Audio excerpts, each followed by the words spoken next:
Back in 2015, 181 countries got together at the COP21 United Nations Climate Conference and ratified what's now known as the Paris Agreement. As many of you already know, the plan was to limit global warming to well below 2 degrees Celsius above pre-industrial levels, with an even more ambitious target of 1.5 degrees Celsius. To reach that target, our world leaders first had to agree what the total carbon budget was, so that they had something to aim at when it came to carbon dioxide reductions. The number that the scientists told us would keep us below 2 degrees Celsius was 1,200 gigatons. And bear in mind we emit nearly 40 billion tonnes a year at the moment. The science also revealed that to stay within 1.5 degrees Celsius meant a carbon budget of somewhere between 400 and 600 billion tonnes of CO2 in total, and the United Nations and IPCC told us that hitting that target would require a 45% emission reduction by 2030 and net zero CO2 emissions by 2050. And that means immediately beginning the process of decarbonising energy, industry, transport and agriculture. But with coal still generating 40% of the world's electricity and 98% of the world's vehicles still running internal combustion engines, the pace of change needed to meet the Paris targets is larger and faster than anything we've ever seen in history. And it goes in completely the opposite direction of current emissions trends. The overwhelming consensus is that just pushing for CO2 emission reductions in all those sectors stands absolutely no chance of keeping us within our higher carbon budget of 1,200 gigatons, let alone the lower one. So the race is now on to find effective ways to actively remove carbon dioxide from our atmosphere. And that leads us into the brave new world of negative carbon emissions.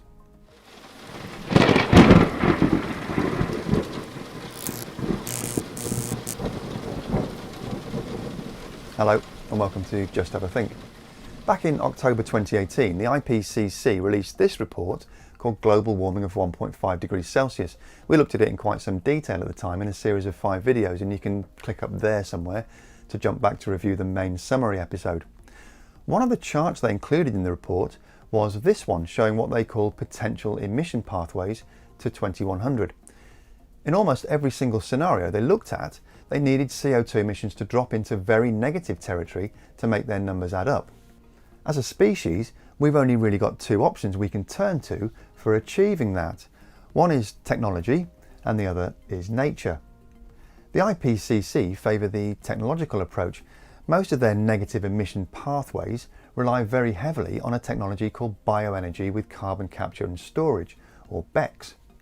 The idea is that land is set aside to grow a specific set of crops or trees. Those trees and crops pull CO2 out of the atmosphere during the photosynthesis process, which makes them grow. You harvest those crops, burn them in power stations to produce electricity, and then capture the CO2 that the combustion process produces and bury it underground, either on land or out at sea. In 2019, the Drax power station in the UK converted 4 of its 6 furnaces to burn biomass instead of coal. Speaking at the launch of the demonstration plant, Casper Skulderman, Director of Engineering at Sea Capture, the company that developed the technology, stated, "Working at this scale is really where the engineering gets interesting. The challenge now is to get all the information we need to design and build a capture plant 10,000 times bigger. It's only really when we get those sorts of scales that we can start to have an impact on the climate." According to the IPCC report, to make their negative emissions calculations work using BECCS as the major contributor would require 25 to 46% of current arable and permanent cropland to be converted to biomass plantations by 2100, and that's a huge amount of land. This analysis by a group called Avoid2 shows that just 20% of land is an area the size of Australia. And those monocrop biomass plantations would remove ecosystems and biodiversity from large parts of the planet and require enormous quantities of water and nitrogen-based fertilisers to keep them growing at the required levels. They'd also take away the ability of hundreds of millions of indigenous people to grow their own food crops. Despite the grand ambitions shown by the IPCC and power producers like Drax, environmental groups and campaigners claim that BECCS technology will at best prove to be an unworkable proposition at the kind of scale suggested, and at worst could be a potential ecological and humanitarian catastrophe. So what other get out of jail cards does technology have up its sleeve? Well, as many of you will probably have seen, there's been a lot of noise and excitement in the last couple of years around the concept of direct air capture. The idea here is essentially to mount loads of suction fans into container-sized housing units, and then the fans suck in the ambient air from the surrounding atmosphere and force it across a concoction of chemical substances where a reaction takes place that captures the CO2 and lets the clean air carry on back out into the atmosphere.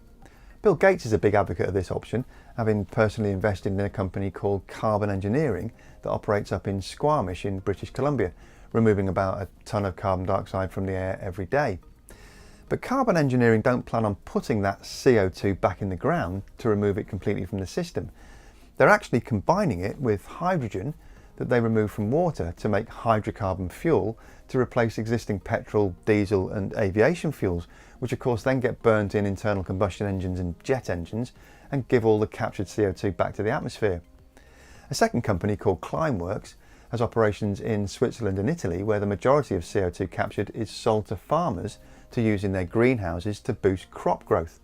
Climeworks also have a third facility in Iceland where they're actually injecting the captured CO2 into the basalt rock formations on the volcanic island, which can easily store CO2, converting it into solid carbonate locked away 1,000 metres underground. Climeworks claim that their technology, even allowing for all the solar panels that would be needed to power the process, would still only use a fraction of the land required by BECCS. To remove 8 billion tonnes of carbon dioxide per year, they say they would need just under 16,000 square kilometres of land, compared to the 2.5 million square kilometres that BECCS would require. But once again, the environmental groups point out that there's a big difference between building a couple of machines that can at best remove about 150 tonnes of CO2 a year and building thousands and thousands of facilities that would be needed to remove 8 billion tonnes a year. This 2019 article by George Monbiot in The Guardian suggests that the amount of steel and concrete required to build those machines could help push the world beyond certain climate tipping points before the positive effects are felt. So there's an increasing focus on how we can embrace and reinstate some of the processes that nature already has in place for drawing carbon dioxide from the atmosphere. Forests are a fairly obvious place to start. So far in the illustrious history of our species, we humans have got rid of about 50% of all the forests that existed on the planet before we came along. Between 1990 and 2016, according to this report by National Geographic, the world lost another 502,000 square miles, an area of land larger than South Africa. Almost 20% of the Amazonian rainforest has been destroyed in the last 50 years, and during the first 12 months under Brazilian President Jair Bolsonaro, more than 3,700 square miles of the Amazon has been burnt or cut down, the highest loss in Brazilian rainforest in a decade. According to a 2019 study carried out by researchers at Swiss University ETH Zurich, there are 6 main countries with land that's been identified as having potential for forest restoration. Russia's the biggest, unsurprisingly, with 151 million hectares. The USA's got about 103 million hectares, Canada has 78 million, Australia's got 58 million hectares, Brazil 50 million, and China 40 million. And there are plenty of well-established organisations around the world that are coordinating projects to plant literally billions of new trees, invariably involving local people in the planning and decision-making process to ensure that any regeneration is useful to Indigenous people and sustainable into the future. A couple of examples that I've spoken to are We Forest, an NGO formed in 2009 and now spread over 3 continents and 12 countries, and Plant for Planet in Germany, an amazing enterprise started in 2007 by the then 9-year-old Felix Finkbeiner, based on the idea that children could promote climate justice by planting 1 million trees in every country. Felix and his team organise workshops where kids learn the tools and knowledge to become ambassadors for climate justice. So far, Plant for the Planet has appointed more than 55,000 climate justice ambassadors and aims to increase that number to 1 million. Plant for the Planet are also involved in the 1 trillion tree initiative, believe it or not, announced at the 2020 World Economic Forum in Davos. The 1 trillion tree initiative platform is designed for governments, businesses and civil society to provide support to the United Nations Decade of Ecosystem Restoration, which, if it's passed you by, is this decade. US President Donald Trump was at the forum when the initiative was announced, and he likes trees and stuff. They go very nicely on his golf courses. So he decided to make an announcement that the US government will be fully committing to the initiative, which is nice. As of February 2020, almost 13.64 billion of the 1 trillion trees have already been planted. And it's not just trees in our forests that our scientists are urging us to regenerate, it's also the soil itself. A great deal of carbon in our soils has been released into the atmosphere through poor land management, intensive agriculture and industrial scale livestock farming. Without a healthy carbon-rich soil full of organic matter and biodiversity, most species, including our own, would quite simply not exist. But many farmers and agricultural scientists are now showing that carbon can be drawn back in and locked away in our soils by employing smarter strategies that work in step with nature instead of against it.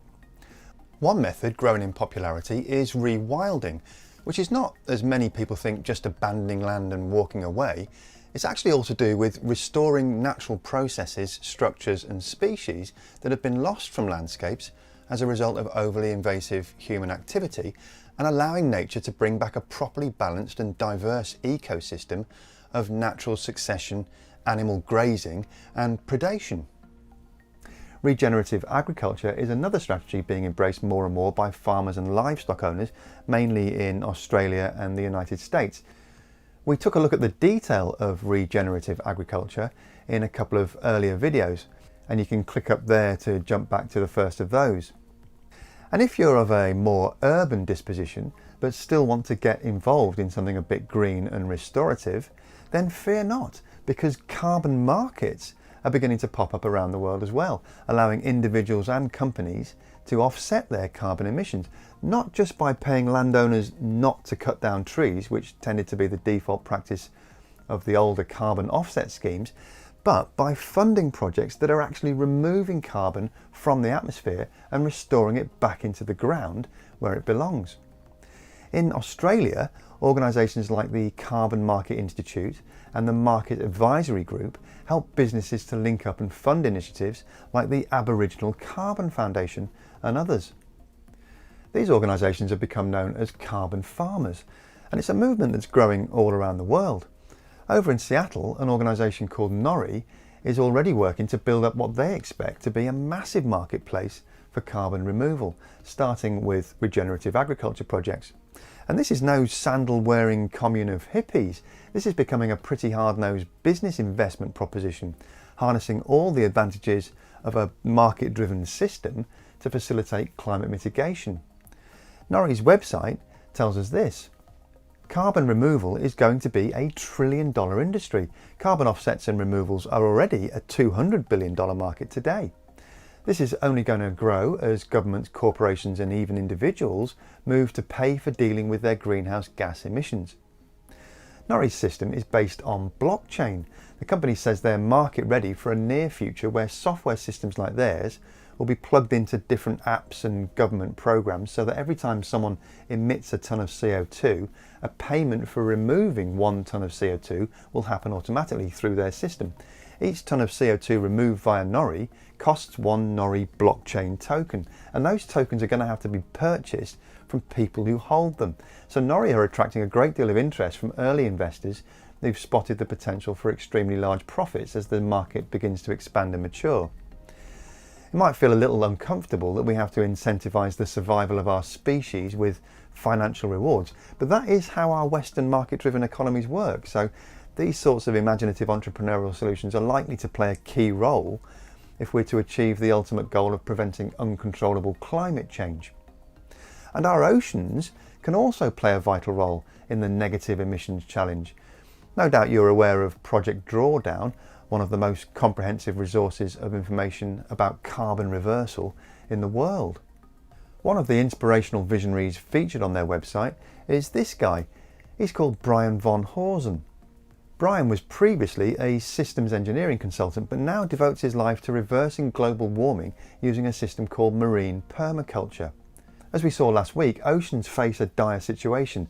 They absorb half the carbon dioxide recaptured from the atmosphere and 90% of the heat from global warming.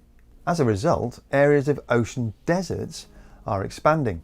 Van Horsen tells us between Australia and the United States, There's 100 million square kilometres of ocean desert that's amenable to marine permaculture. The goal is to restore primary production of the oceans. Primary production is the creation of organic compounds from carbon dioxide through photosynthesis. Van Hoosen's system will restore this marine life in subtropical waters with thousands of new kelp seaweed forests. The key technology involves what he calls marine permaculture arrays, or MPAs, which are lightweight lattice structures about half a square mile in size. The arrays will be submerged about 80 feet below sea level, providing a perfect frame for kelp to attach to. Buoys, or buoys if you're American, are fixed to the lattices, and as they rise and fall with the waves, they generate power for pumps that bring up colder, nutrient-rich waters from the deep. The kelp soak up the nutrients as they grow, and that sets up what Van Hoosen refers to as a trophic pyramid rich in plant and animal life. Plants that don't get eaten eventually die off and drop into the deep sea, locking up carbon for centuries in the form of dissolved carbon and carbonates. It's reckoned that floating kelp forests like these could capture and store away billions of tons of carbon dioxide and also provide the world with a highly renewable and sustainable source of food, fertiliser, fibre and perhaps even biofuels. Organisations like Project Drawdown and others are championing hundreds of small and large scale projects in almost every part of the world. And we'll be looking at several more specific initiatives on this channel as we go through 2020 and beyond. There's a good chance there'll be something going on in your neck of the woods that you can probably get involved with, either by volunteering your services or by supporting with a funding donation. So if you can, go online and do a bit of web searching. And when you do, make sure you use a search engine called Ecosia. This isn't a paid endorsement, by the way. I don't get any money from Ecosia. I just think it's a bloody good idea. They use all their ad revenue to plant trees in the areas where they're most needed. It's dead easy to use. You just download the app and add it to your current search engine as the default web browser. After that, all your web activity will be generating revenue that's helping to mitigate climate change. That's it for this week. Please give us a like and a share if you found the programme useful, and if you haven't already done so, then please consider subscribing to the channel to help raise our profile with the YouTube search algorithms so that we can keep sharing the message of climate change mitigation to as many people as possible each week. And don't forget to hit that little bell icon so you get notified when the new content comes out as well. Big thank you as always to the channel's Patreon supporters who make these programmes possible. And if you want to get more involved with the channel, then come and join us at www.patreon.com/justhavathink, where you can get access to exclusive content and take part in monthly polls to influence what we talk about in future programmes. As always, thanks very much for watching. Have a great week, and remember to just have a think. See you next week.